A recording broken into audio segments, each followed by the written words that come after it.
bagian-bagian organ telinga. Untuk yang pertama ada telinga bagian luar. Di situ ada gedang telinga, daun telinga, dan juga saluran telinga. Untuk bagian dalam itu ada telinga tengah, yaitu tulang martil, tulang sanggurdi, dan tulang landasan. Untuk bagian dalamnya lagi itu ada telinga dalam, yaitu 3 saluran setengah lingkaran, saraf pendengaran, rumah siput atau koklea.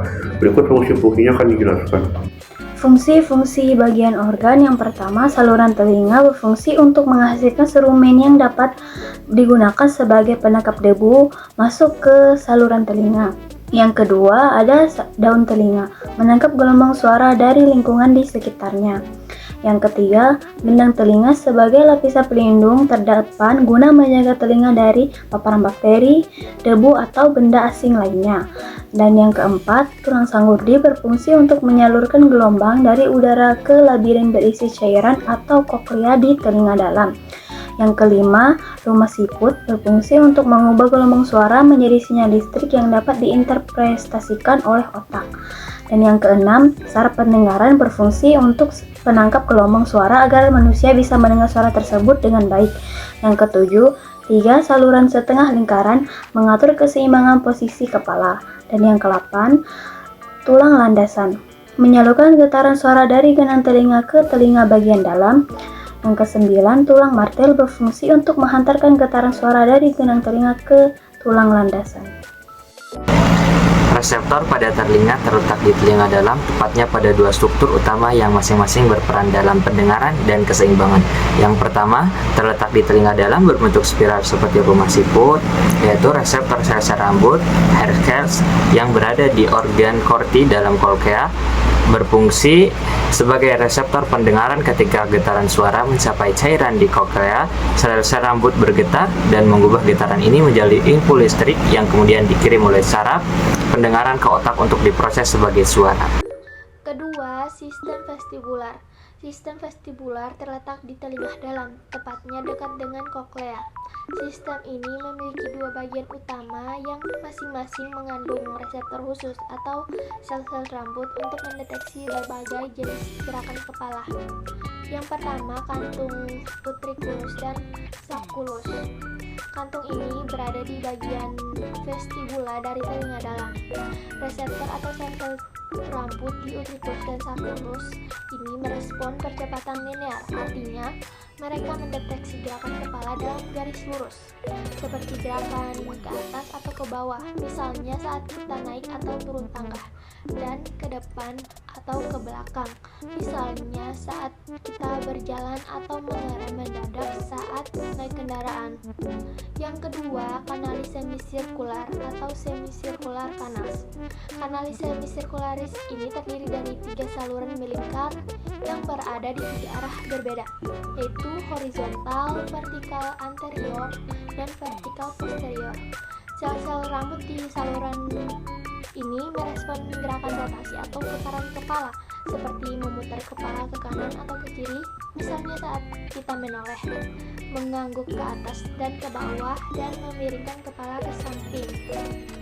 Fungsi-fungsi sistem vestibular yaitu untuk membantu mendeteksi bagaimana posisi kepala kita berubah, baik dalam gerakan lurus atau yang disebut linear maupun putaran atau disebut rotasi. Menjaga keseimbangan. Saat sel-sel rambut merespon gerakan, mereka mengirimkan sinyal ke otak untuk membantu tubuh tetap seimbang dan beradaptasi dengan perubahan posisi. Otak kemudian mengirimkan instruksi ke otot-otot untuk menjaga keseimbangan. Untuk menjaga keseimbangan, postur, dan mengkoordinasikan gerakan. Sistem ini juga bekerja sama dengan mata, sehingga kita bisa tetap fokus pada objek ketika kepala kita bergerak, atau yang dikenal sebagai refleks vestibulo-okular. Jadi, reseptor telinga untuk pendengaran dan keseimbangan semuanya terletak di telinga dalam, terutama di koklea dan sistem vestibular. Jenis stimulus pada pendengaran merujuk pada rangsangan yang diterima oleh telinga dan diinterpretasikan oleh otak sebagai suara. Ada beberapa jenis stimulus pendengaran, berdasarkan karakteristik suara yang diterima. Stimulus yang dapat diterima oleh organisme sangat beragam. Di antaranya, frekuensi stimulus yang terkait dengan nada atau pitch suara. Frekuensi suara diukur dalam Hertz atau Hz dan menentukan apakah suara tersebut bernada tinggi atau bernada rendah. Yang kedua, yaitu ada intensitas. Intensitas ini berhubungan dengan kekuatan atau volume suara. Intensitas diukur dalam desibel atau yang biasa disebut dengan dB, di mana suara dengan intensitas tinggi terdengar lebih keras dibandingkan dengan suara dengan intensitas yang rendah. Yang ketiga yaitu ada durasi. Durasi stimulus ini terkait dengan lamanya suara yang terdengar. Durasi dapat mempengaruhi persepsi ritme dan tempo dalam musik atau komunikasi. Komunikasinya yaitu komunikasi verbal. Yang keempat ada timbre. Timbre adalah suatu kualitas atau karakteristik unik dari suatu suara yang memungkinkan kita membedakan antara sumber suara yang berbeda. Meskipun mereka memiliki frekuensi dan intensitas yang sama, misalnya pada suara piano dan suara gitar yang dimainkan dengan nada yang sama. Yang kelima yaitu ada lokasi. Lokasi ini adalah stimulus yang memungkinkan seseorang untuk menentukan asal atau arah suara, apakah dari kiri, kanan, depan, belakang, atas, atau bawah. Yang keenam yaitu ada polarisasi suara. Polarisasi suara ini berhubungan dengan persepsi suara yang dipengaruhi oleh lingkungan sekitar seperti gema atau pantulan suara dari dinding yang memberikan informasi tentang ruang atau jarak. Baik, berikutnya terkait dengan jalur saraf sensoris akan disampaikan oleh saya. Jalur saraf sensoris yang membawa informasi dari reseptor telinga menuju ke otak merupakan saraf vestibulo-koklearis atau disebut juga saraf kranial 8. Saraf kranial 8 merupakan bagian dari ke-12 saraf kranial yang berada di batang otak. Saraf kranial merupakan sekelompok saraf inti yang berpusat di batang otak, di mana saraf vestibulo-koklearis ini sendiri terdiri dari dua, dikarenakan fungsinya ini terkait dengan pendengaran dan keseimbangan. Maka yang pertama itu untuk pendengaran itu yakni saraf koklea yang membawa informasi pendengaran dari telinga menuju ke otak. Yang kedua terkait dengan keseimbangan yang berperan adalah saraf vestibular yang juga membawa informasi dari telinga dalam menuju ke otak. Seperti yang terdapat di dalam gambar, di mana saraf vestibular dan saraf koklea ini sendiri itu saling berdekatan. Kemudian yang selanjutnya itu bagaimana sih alur dari jalur saraf sensoris ini sendiri. Yang pertama itu sel-sel rambut di koklea sebagai reseptor akan menangkap bunyi yang berupa getaran. Selanjutnya itu bunyi yang tadi itu menjadi sebuah stimulus yang akan dibawa oleh saraf koklea menuju ke batang otak.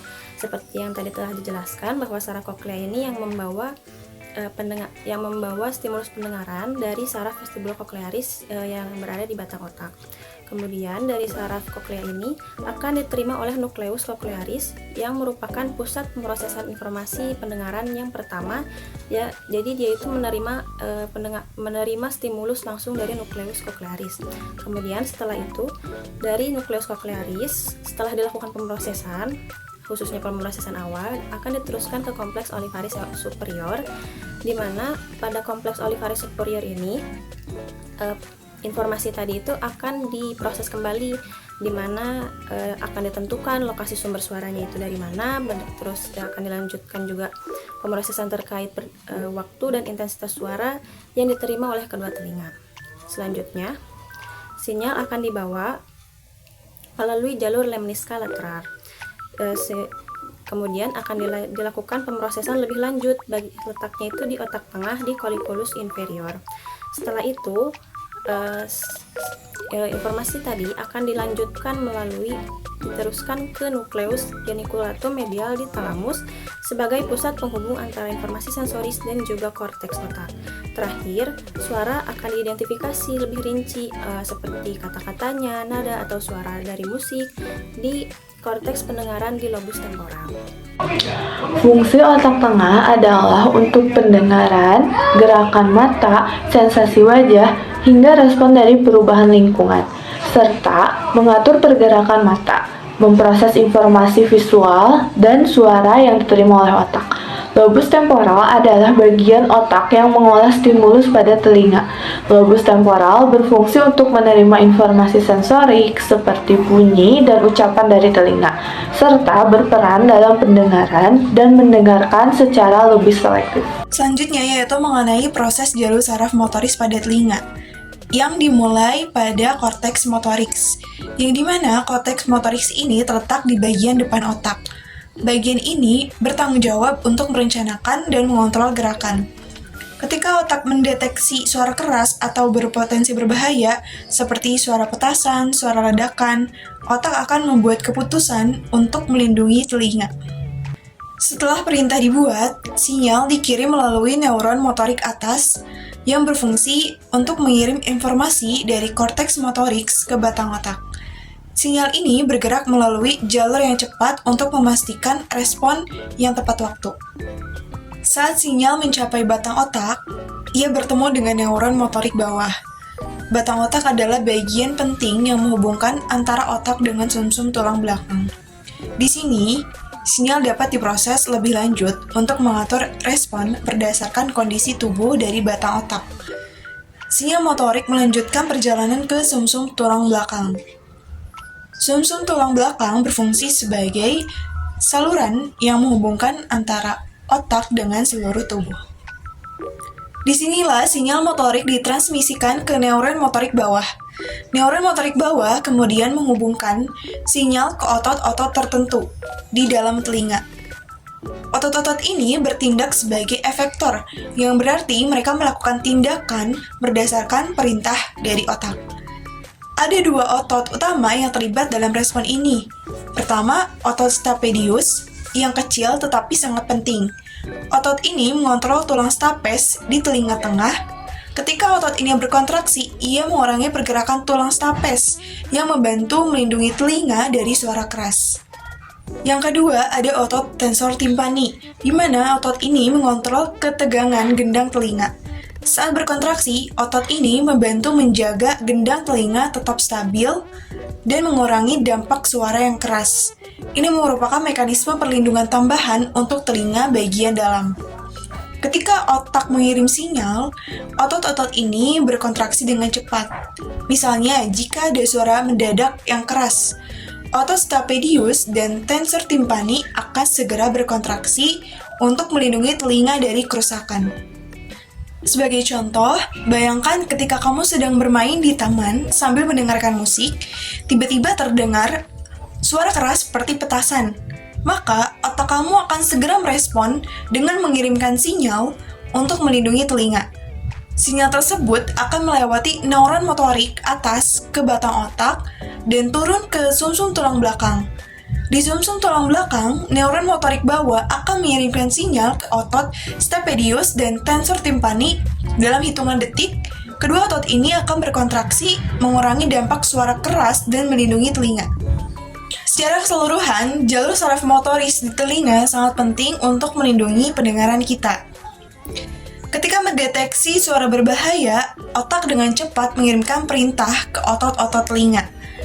Otot-otot ini berfungsi untuk mengurangi efek dari suara keras, menjaga kesehatan telinga, dan memastikan kita tetap dapat mendengar dengan baik. Ini menunjukkan bagaimana sistem saraf bekerja secara efisien untuk melindungi tubuh kita. Efektor yang melakukan perintah sesuai dengan stimulus pada telinga adalah otak, yang menginterpretasikan sinyal listrik dari telinga. Prosesnya dimulai ketika gelombang suara ditangkap oleh telinga luar, diteruskan ke gendang telinga, dan kemudian ke tulang pendengaran. Pergerakan ini menghasilkan aksi potensial pada saraf auditorius yang kemudian dikirim ke otak untuk diinterpretasikan menjadi suara. Setelah diproses di otak, sinyal tersebut dapat memicu respon tertentu dari efektor, misalkan otot tubuh.